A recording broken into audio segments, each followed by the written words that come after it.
Yes, Paul Heyman. Paul E. Dangerously. Good job. Why? Very simple. You remember back in 1993, Paul Heyman started booking ECW, and a revolutionary period started. And looking at the landscape in 1993, wrestling was bad. Looking at the landscape now, it's not that it's bad, but it could use a jolt, a shock. Paul Heyman brings in fresh ideas. I haven't figured out how it works, but it could work. That's all I'm saying. As far as Shane, it's not going to be Shane, because go look at his Wikipedia page. It tells you he's the CEO of a company that's based out of China, communications company. He sits on the board of sports management and sports agency group or whatever, and it's not going to be huge. It'd be bad publicity for him to do that as a CEO, to step into a wrestling ring and do anything. Now, just to come back on the show wouldn't, but I don't see it happening. I don't think it's Shane. It could be Steph with Jericho, but it's not going to be. I don't think Stephanie's going to come back for the reasons that people are saying she is. Because to get back at Punk, because Triple H couldn't or didn't, they did have a pay-per-view match, and I don't know. Anyway, but it didn't settle anything. And then they just kind of dropped it off, and it was left. So it's not that big of a deal then. So why would they bring in somebody for that? It's stupid. Or it could be very brilliant, actually. But I don't see it happening that way. Chris Jericho did say, "I will never wrestle again. I will never be blah, whatever." Never trust anything a wrestler says when he says stuff like that. He all but said he's retired.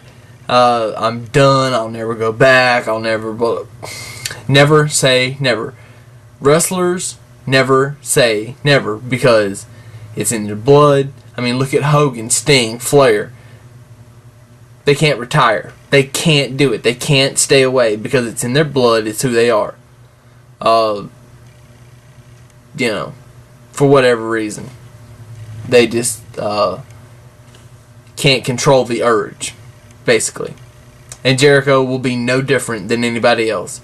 And if he can claim to be different, but he's not. Let's just be real. The Undertaker makes perfect sense to me, and this is who I think it's going to be, and this is why I think it's going to be The Undertaker. Again, you have to look at the words. You have to look at what was said. This is the transcript of what was said in the videos. It didn't hit me until I reread video 2. Pay attention. The power cometh as a thief in the night to claim what others have taken.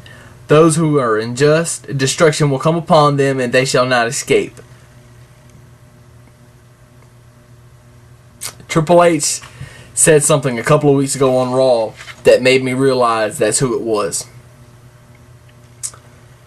Triple H pretty much called out The Undertaker and said, "The Undertaker beat me, or I didn't beat The Undertaker, I didn't pin him, I didn't make him submit at WrestleMania, but he was carried out on a stretcher. That has never happened before, ever, in The Undertaker's career as The Undertaker. and the streak is dead. I killed the streak that night. Well, her with the Undertaker scenario is his yard or wrestling or WrestleMania. It could apply to any of those three. I lean more to the WrestleMania theory. When she calls, when she says, and she says you will be at WrestleMania. It makes complete perfect sense. He comes back because something was taken from him. The streak was taken. Triple H took the streak. Even though he didn't, he did. It makes perfect sense. And what else? What else further information do you need to know? Stop over analyzing it. Stop everything else. I'm not going to speak any more on it. I swear to God, I'm not going to speak any more on it.